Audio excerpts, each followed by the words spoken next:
The weather is absolutely perfect today. It actually does look really nice. Especially in this weather in the fall. Whew, maybe your luck is finally starting to turn around. You tentatively allow yourself to feel excited for the possibilities of where you could go or what you could do. Maybe even who you could meet. But hopefully not a demon cat. You're so deep in thought that you almost miss it. Oh, it's the demon cat. I'm not falling in love with him this time. Curiosity guiding your steps, you follow the sound of an entrance of a lonely alleyway. The sunlight only just manages to reach down in between the tall buildings on either side. You timidly enter the alley and walk forward, the loose gravel and scattered debris on the ground softening your steps. Meow. Meow.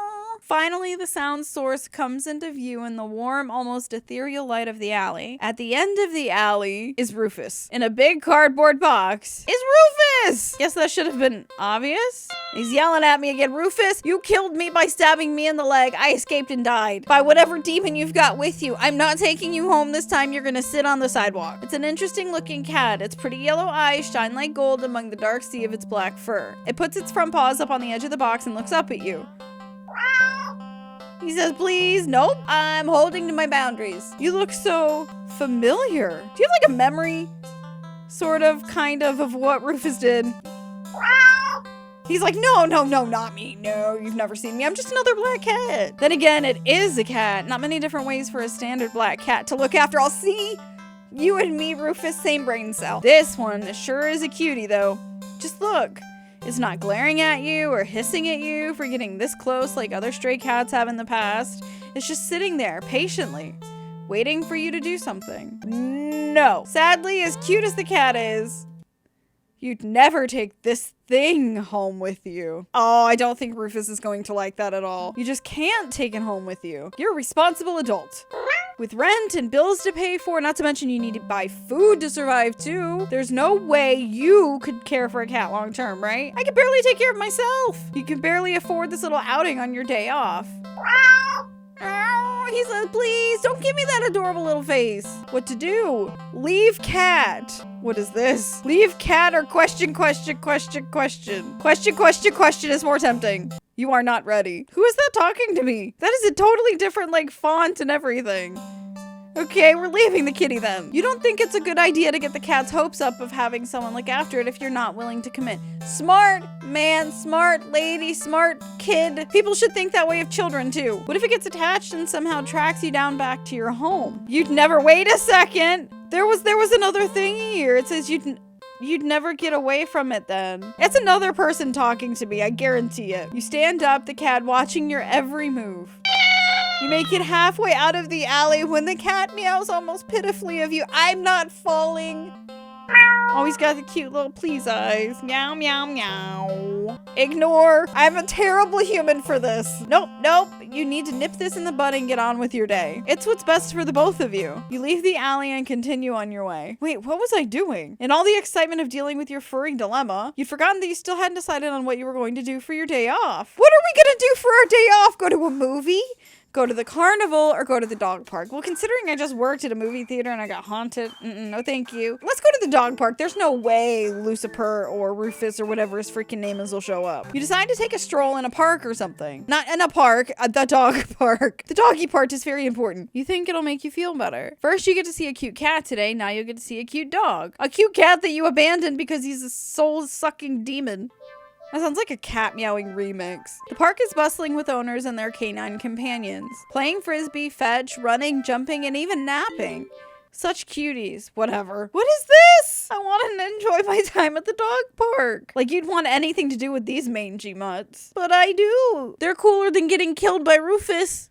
What are you gonna do about that? What's wrong? You didn't think that? You decide to move on. The dogs are also adorable. You want to pet every single one you come across. Me too, buddy. But you know, not all owners are cool with strangers just walking up and manhandling their pets. Not all dogs appreciate it either. That's how you get bit. So you stroll around the path trying to exude a welcoming aura that will beckon one of these cute doggies to you. You don't have to wait very long.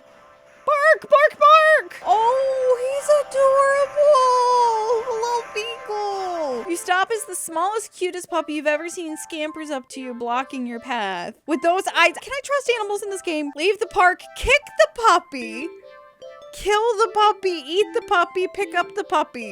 None of these are, why would I do that? I'm part cat. I know, why would I do any of this? We're gonna leave the park or pick up the puppy. If I pick up the puppy, I'm gonna get bit. I'm leaving the park.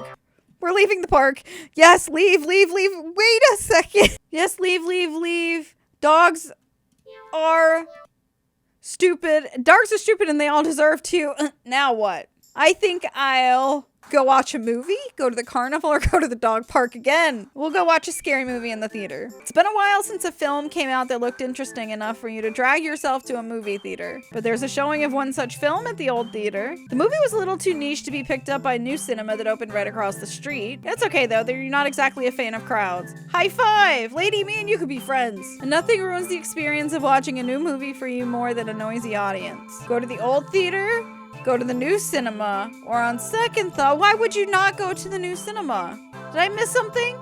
Go to the old theater. You eagerly buy your ticket from the kind old man in the booth and head inside. It's barren of any trace of other people and the decor looks like it hasn't changed since the 80s. Oh, it's like a hometown movie theater. Those are always the best. You consider buying some popcorn, but can't help but be concerned that everything at the concession stand might be expired. Oh. Yeah, probably not a good idea. You move on and walk through the halls, finally locating the theater designated on your ticket stub. As expected, the theater your movie will be playing in is completely empty. Perfect. You pick a spot right in the middle, even counting the seats and take into consideration the gap of the staircase. As you settle in, the dim lights fade away, leaving the room pitch black for a few seconds. ...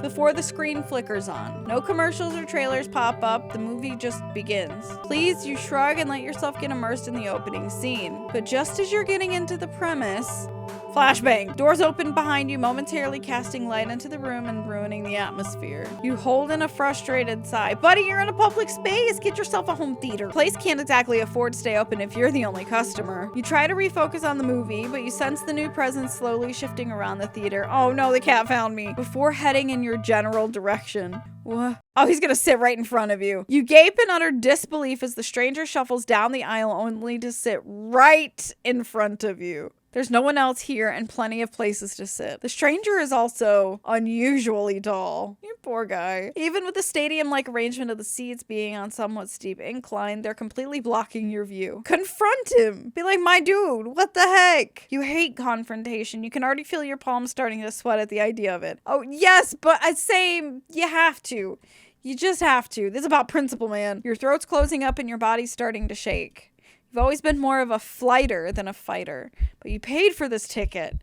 You've wanted to watch this movie for ages, and now this total stranger has ruined the entire experience for you. Exactly. It's about honor at this point. You're all alone in this theater. There's no one who'll help you if something goes wrong, but you're angry enough that you ignore the signs of your body, begging you to put as much distance as you can between yourself and the stranger. I can hear my heartbeat again, which means something is going on with this guy. He's the cat. You stand up. Even standing and higher up on the incline, the stranger is still at least a head taller than you. So he's like, way up here-ish? I don't know. I can't tell. Oh no. I'm blacking out. This is not good. If the movie continues to play in the background, but you feel as if a hush immediately falls heavily over the theater at your movement. As if you can sense the stranger anticipating what you plan to do next.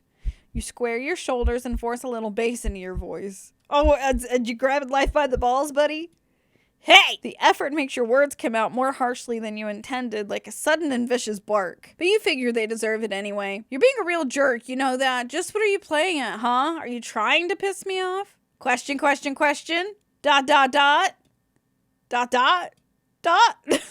We're communicating in Morse code. The silence that follows your words is deafening. So much so that you glance at the screen only to find that the movie is paused. Alarm! Your attention is ripped back to the stranger in front of you as they shift slightly, like a small animal trying desperately to anticipate the moves of a predator. You don't move an inch. Stand your ground. You don't look away. You don't dare to blink. Instead, your eyes widen as the person's head turns. Oh, those eyeballs, then turns some more, then turns more, beyond what should be possible. Neck bones cracking. Oh, that's so creepy. So creepy. It's like the Babadook. The Babadook took LSD and you've got this guy to face you directly. Even creepier with a smile, my dude. Wide glowing eyes resting above a wider grinning mouth gaze down at you. The stranger opens their mouth and what comes out is something impossible to comprehend.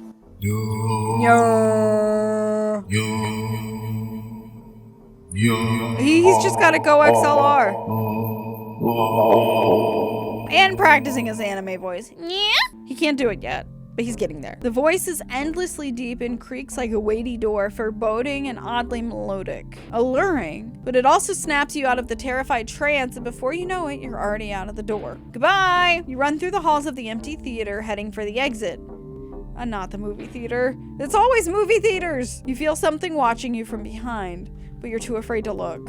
We're not looking this time. The exit now in sight, you sprint forward and burst through the doors. You look around frantically and spot the crowded cinema across the street. People, that's what you need, safety and numbers and all that. Without thinking, you rush into the street when a sinking sensation crawls down your spine, compelling you to look behind you. We learned our lesson last time! Don't look behind you, go to the new cinema. But don't is crossed out. We're going to the cinema. I'm not looking behind me. I can't look behind. Oh, man. No, new cinema. Refusing to even risk a peek over your shoulder, you rush across the street to the new cinema theater. You didn't realize that it felt like you've been surrounded by some kind of dreadful pressure until it very suddenly vanishes, leaving you feeling more than a little shaken. But at least breathing comes easier. You think it's within your best interest to repress everything that just happened. You should go to therapy, buddy. Deciding to wait for the movie you've been anticipating to be available on DVD or streaming, you join the long line outside the new cinema.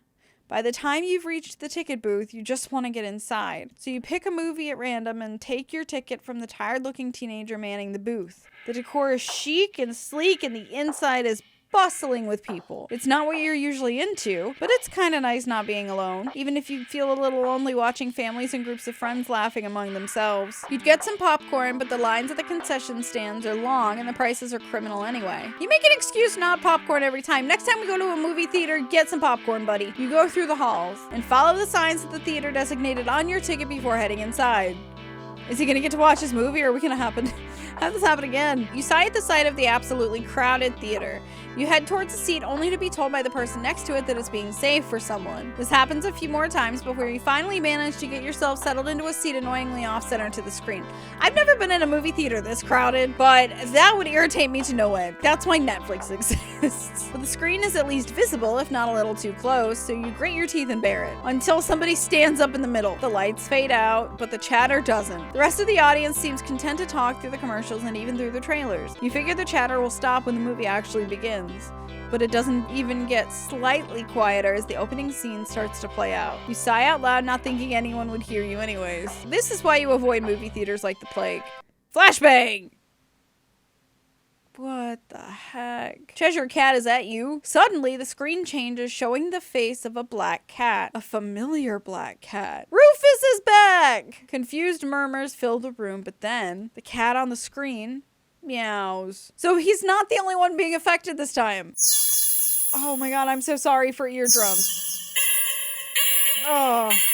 The sound is strange and not at all like any cat should sound. Haunting and almost melodic. And layered as if made of multiple voices of different creatures. Creatures that would probably never say, "Oh, not again. I'm skipping this. Alarm, alarm, alarm." You sit in confusion wondering why you haven't already gotten up and left to complain to the cinema staff. But then you hear it. It's scattered and dissonant at first, but among the crowd, people start to chant along with the cat on the screen. What is it, baby shark? Do, do, do, do, do. Milo heard it from all the way away, and now even he's attracted to it. Can you sing yeah? Oh. He just woke up from a nap. Okay, go on. So they're definitely hypnotizing the audience. Soon the entire room is chanting in perfect unison, everyone staring intently at the cat on the screen. Hypno-frog! That's who it is! You're feeling strangely drawn to the screen yourself, but the compulsion to stare blankly like the others isn't that strong. For now. Also, you start to notice out of the corner of your eye that some of the people in your immediate vicinity are looking at you. No. They're outright staring holes into you, even as they continue chanting. That is horrifying. Can you imagine somebody staring at you just... Exactly like that. They don't miss a beat as they slowly begin to frown at you in blatant disapproval. He's very angry. Their scowls deepen as time goes on, as if they're getting impatient. I'm the only one not talking. Try to leave the theater or try to blend in with the crowd. They're not gonna let you leave, buddy. Or blend in and die. Let's just leave. This is too weird. I need to get out of here. Gathering your courage, or perhaps putting your fear to use, you stand up, fully intending to leave the theater. Oh, they stop chanting. When everything comes to an abrupt stop, all of the chanting stops, even the cats chanting on the screen, and there's no lights anymore. You tense and risk a glance around the theater. Alarm, alarm, alarm! They're all staring at you. Every single one of them. They're not moving. They're not even blinking. And they can see in the dark, which, I mean, honestly is pretty cool. You swallow, throat suddenly dry, even though a nervous sweat completely soaks through your clothes. You highly doubt that sitting back down will fix the situation. Yeah, we're kind of screwed either way, buddy. Your legs are shaking under the audience's unnaturally intense scrutiny. But you force yourself to step forward and forward and forward until you finally reach the end of the aisle. You feel their collective gaze even worse on the staircase. All their heads have turned uncomfortably to the left to look directly at you. This is like a point in time where I would just turn around and walk out holding up the middle finger. The screen illuminates their faces, making clear their blank scowls. They seem even more upset than they had been minutes ago, identical frown lines digging between their brows. ... Oh, this place is so possessed as well. I have just like a demon attached to me. You keep going, the heavy atmosphere becoming more and more and more oppressive with every step. You're so tense with anticipation that you fully expect someone to grab at you from behind. ... But no one does. You don't hear any of them even get up. You exit the theater, holding your breath as the doors close behind you. And then you immediately run to the nearest police station. You briskly walk through the halls, putting as much distance possible between you and that theater of people. Finally reaching the lobby, you just barely manage to catch yourself from falling to the floor as you gulp in huge gasps of air. Pant, pant, pant. I'm assuming he's just wheezing and everything. You expect to feel relief as your breathing calms, but you notice a lingering sense of dread that only spikes once you finally notice it, as well as its source. You look up, and your stomach sinks. Alarm, alarm, alarm! Uh-oh. Is everybody staring at you like this? Oh no, that is creepy. And they've got eyeballs inside of eyeballs, and they have eyeballs inside of eyeballs. It's like eyeballception. All the people in the lobby area of the movie theater, everyone in line at the concession stand, all of them are staring at you. And they look even angrier than the people in the theater. You don't hesitate this time. You duck your head, avoiding eye contact, and leave the cinema. You ignore the glares of everyone in the ticket booths and the lines leading to them. You make your way home. They're still staring at you. Literally everybody? Whenever you dare look up at someone on the way, you flinch at the blatant anger, fury, and disgust on their face. You think you start to hear the faint sound of a cat's meowing behind you, or maybe a kitten's? Don't even start with the cat meowing. Doesn't matter, you just want to go home. You reach your front door and fumble with the keys, cowering from the look of pure hatred on your neighbor's face as he stares at you from his door. What is going on? Finally, you get inside your apartment, lock all the doors on the door, and slide down with your back against it until you're sitting on the floor. Pant, pant, gulp, pant. You allow yourself a moment to breathe. Now home, your heartbeat calms and your fear slowly bleeds from you, leaving you feeling strangely empty until the cat shows up. You pass the kitchen, head to your room, and slip under the covers of your bed, trying to fall asleep. Maybe it's just all a bad dream. As you fall into a fitful sleep, sure to be full of nightmares of glaring eyes, you try to ignore the ever-increasing sounds of cats meowing and yowling in the distance outside your apartment. They're hunting me. Ending 17, Black Sheep. How many endings are there to this game? If you guys want to see the other endings of Don't Take This Cat Home, make sure to let me know down in the comments below. But until next time, see ya!